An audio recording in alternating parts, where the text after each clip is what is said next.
இத்தாலியுள்ள பிசா நகரத்து சாய்ந்த கோபுரம் பற்றிய தகவல்கள் இன்று பார்ப்போம் வாங்க.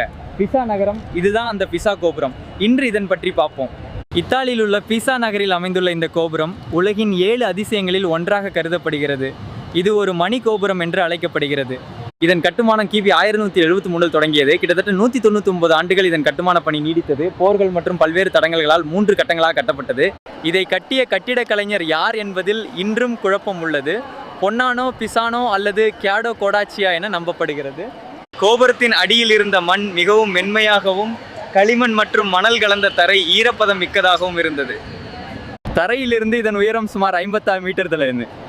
எடை இதன் மொத்த எடை சுமார் 14,500 டன்கள் என்று கணக்கிடப்பட்டுள்ளது. புகழ்பெற்ற விஞ்ஞானி கலீலியோ புவி ஈர்ப்பு விசை குறித்த தனது சோதனைகளை இந்த கோபுரத்தின் உச்சியிலிருந்து பொருட்களை கீழே போட்டு செய்ததாக கூறப்படுகிறது. இது போல இன்ட்ரெஸ்டான தகவலை தெரிஞ்சுக்கணுன்னா நம்ம சேனலில் சப்ஸ்கிரைப் பண்ணுங்கள்.